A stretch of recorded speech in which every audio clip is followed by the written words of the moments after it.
This is going to be a random ramblings video, and for really good reason, because I'm going to ramble a lot in this video. I have a lot of topics I want to cover. I'll be amazed if I can remember to cover all of them, but I wanted to kind of dive right in because I got a lot of very disparate topics that I think are very important for me to kind of express and answer some of the questions that have come up recently. But I also wanted to start with a topic that I wasn't planning on covering in this video, and that is kind of a response, or in my case, it's more of a support of Matt Easton's most recent video on Schola Gladiatoria, where he talked about WMA versus HEMA, H-E-M-A. That's Western martial arts versus historical European martial arts. And he gave his reasons why he chooses HEMA over Western martial arts, because he finds Western martial arts to be kind of vague, it's a little bit exclusive, and historical European martial arts, that HEMA tends to describe, he feels better what he's trying to express when he says I do, longsword fighting or saber fighting, whatever it may be, right? And I feel like he was kind of beating around the bush. He was trying to make a point, and he didn't quite make it concisely, although he gave a lot of good reasoning behind everything. And so I wanted to kind of throw in my view, my concise view, as concise as I can make it, as to why I agree and support, and what I think he was really trying to get towards. And what it comes down to for me is, when I say HEMA, what I really mean is not martial arts that are from Europe in the Middle Ages or in the Renaissance and just that strict region. What I really mean is martial arts that are born out of the martial culture that came from the European region historically. And so he mentioned, like, okay, well, Russia and Poland, how do you incorporate those in Western martial arts? Because Russia is actually more of like an Asian country, right? Technically, although it's so much more influenced by Europe, and that's kind of my point. It's influenced more by the European martial culture, and therefore it kind of gets absorbed into that historical European martial arts. So even if you're talking about Americans fighting in the Revolutionary War, they're using a martial culture that came over from England and from France and maybe even from Spain, and these type of things that came over from the European continent. So when I say HEMA, that is what I mean. I specifically mean the martial, I can't say it, martial culture from Europe. And so that's what I feel is included in HEMA. And that's why I choose HEMA over Western martial arts, very much like Matt Easton does. So kudos to Matt Easton for a very short, but also very kind of interesting topic. So the other things I want to cover are more focused on channel things. And I feel these are very important for a number of reasons, mostly because of questions I've been asked. So one of the first ones that has come up a lot is my purchasing of lower end swords, let's say, and specifically that's more targeting windlass, and the fact that pretty much every time a halfway decent sword goes on sale on Windlass's Museum Replicas site, I buy it. I wouldn't say attacked, because attacked isn't the right word. I've had questions asked, why spend your money there? Why constantly spend $100 there and $100 there and $100 there? Why not just save up and buy one really good sword? And so I kind of wanted to answer that, and I've answered this question before, but I want to answer it in a video so it's very clear, my thinking behind it as a collector and as a practitioner and as someone who's just kind of interested in historical weaponry. The reason I buy cheap swords, the reason I buy a sword like the Ulfbert for 50% off, so just a little over $100, or I buy any of the swords that I've bought from Museum Replicas fairly recently, the reason I buy them at those lower prices is because I think they represent something that I don't have in my collection. I have many Viking swords, but I don't have one that says Ulfbert, so let me buy one of those. I have many different types of rapiers, but this one's just a little bit different.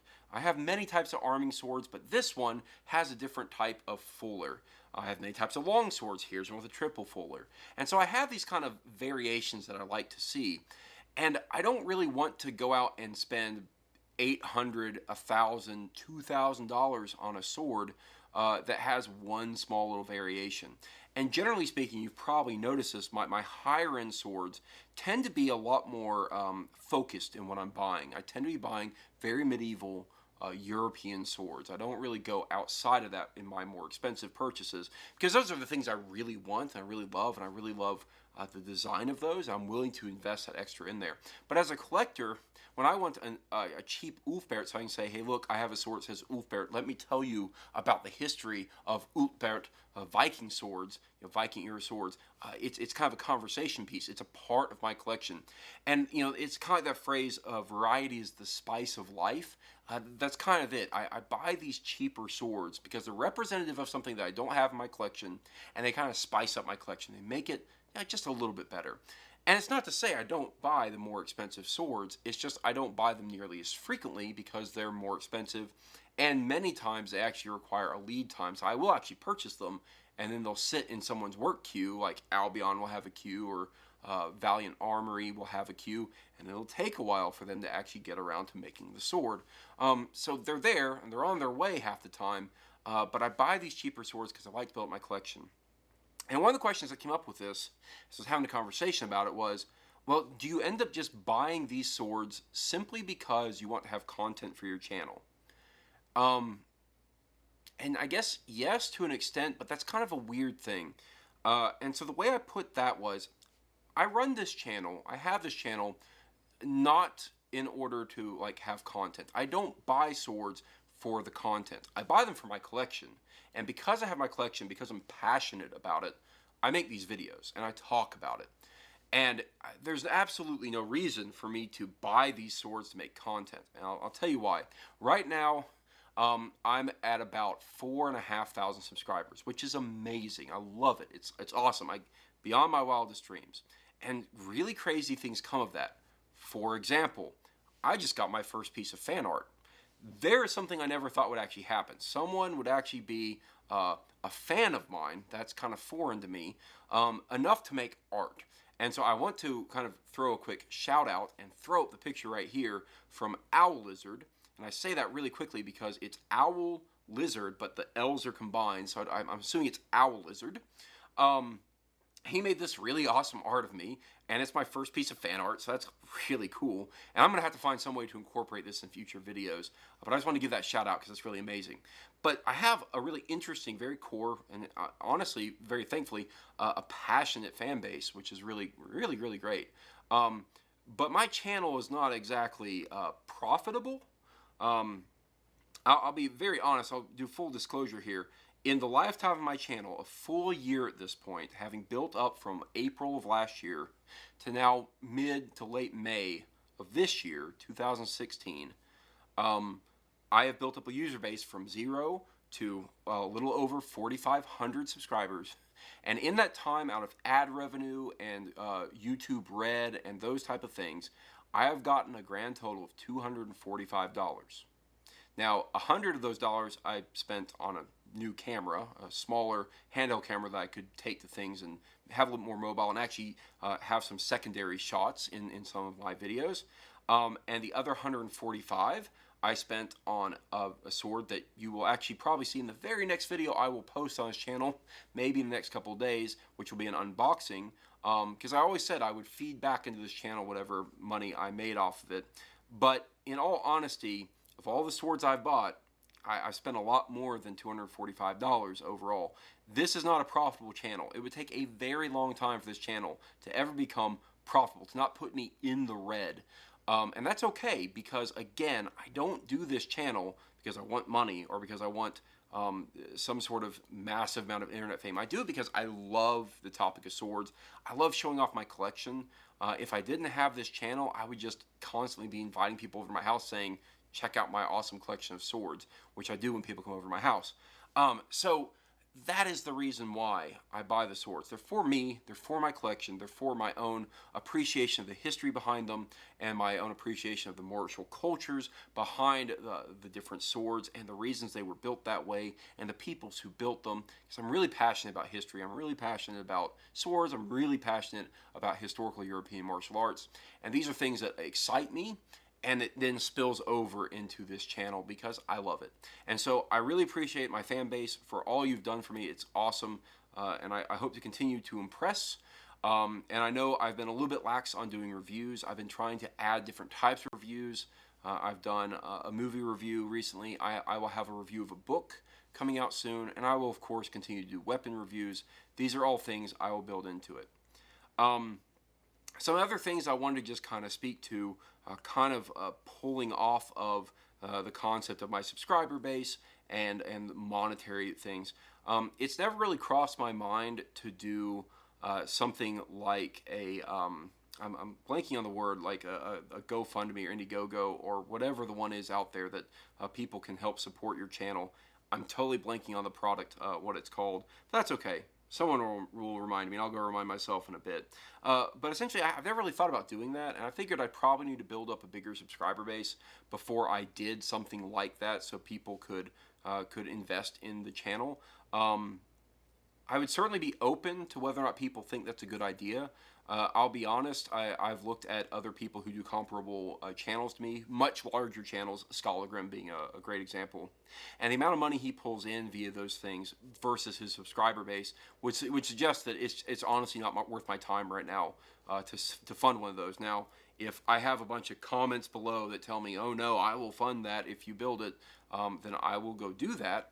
But it's never really been a focus, and again, because the money isn't really the focus here. And I would only ever really, again, feed that back into swords. And then the one other thing I want to speak to is just to my fan base, to the people who really enjoy my videos and who have actually expressed interest in meeting me in person. I haven't been very active on it, and I tend to not be very active, but I do actually have a Twitter account, and I never really use it, but I'm going to more, and here's why. I'm going to be going to a lot of various events. I'll be at Long Point in the summer up in Baltimore, so if you're in Long Point, come find me. I'm going to the Blade Show, which is a large knife and subsequently also sword trade show. It's actually one of the world's largest ones. It takes place right here in my hometown of Atlanta, essentially. So I'll be going to that as well, but I'll only be there one day, and I'll just be actually just traveling the exhibition floor. I'm not planning on doing classes or anything. And so I'll be there as well. So if you're going to the Blade Show, feel free to follow me and stalk me on Twitter, because I will likely tweet where I am. I will say, oh, I'm over at booth such and such, or I'm over here taking a break, or whatever. And if you're following me and you can come find me, come shake my hand and we'll talk and we'll hang out a bit. Because I think that'd be really awesome to do, to meet people that are on the other end of these videos. But I'm going to use Twitter as a lot of just kind of my quick thoughts, so I don't have to make these videos all the time, so I don't always have to express them over the video, but instead I can just kind of throw out a thought. What I've been using a lot for recently is like, hey, just see this new sword is on the deal today. You should go check that out. Or here's a really cool item that I found recently, or here's a neat link. And so I'll use it for things like that, but I will use it a lot more for things like trade shows and events. So the ones that are coming up, the ones I'm expecting, are the Blade Show in June. In July, there will be Long Point in Baltimore. And then, of course, I will always be at Dragon Con. And so I will be at Dragon Con in late August, early September is when that time frame. I think it's actually early September. And that's in Atlanta as well. So if you're ever in the Atlanta region for one of these events, it's actually a pretty good bet that I might be there. But also one thing you could do is throw it out there towards me. Say, hey, did you know this awesome trade show is happening? Or did you know there's this really neat event? And so if I'm not aware of it, I'll be like, awesome, and I'll go check it out. I might even go sign up or get tickets or something like that, because I enjoy doing those things. So I wanted to throw that out there. I don't often do pitches. I don't really pitch like, oh, subscribe to my channel, oh, like my video. And I certainly don't really pitch follow my Facebook or my Twitter feed. But they are there. I don't use them really often, but I will certainly be utilizing those as my primary form of communication for things like events. And so I want to meet people who are there, and so if you're going to be there, you better subscribe to my Twitter feed. I'll make sure there's a link in the description below of this video. Make sure you just add me and follow me, and keep an eye on my feed during those events, and I'll let you know where I am, and we'll find ways of meeting up and shaking hands and just saying hello. So that's it. A lot of stuff, like I said, very, very rambling in this video.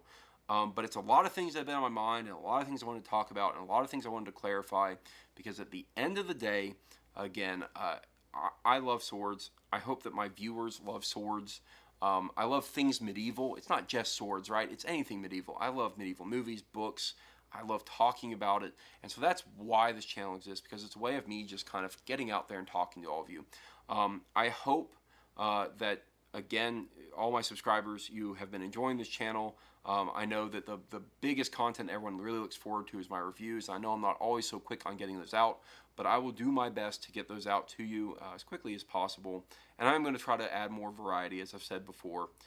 But again, I appreciate it. I'm amazed still at the growth of my channel. I'm amazed that I got fan art. Fan art. That's really cool. Thank you again, Owl Lizard. I wish I knew your real name, but thank you. It's really awesome. And until next time, guys, thank you so much. I really appreciate it. And have a wonderful day. Oh, and as a quick side note, everyone keeps asking me to introduce the cats because I make videos on swords and all you internet people care about is cats. What's wrong with you? Anyway, here are the cats. This one right here is named Avian. Avian is a screamer. Yeah, she makes a lot of noise. Avian is a Gaelic name, I think, or it's Celtic or something like that. It sounded really neat, so I gave her a nice little Gaelic Celtic name. And she's not going to be loud now because she's on camera, but she's loud all the time, all hours of the day and night. This is Warwick.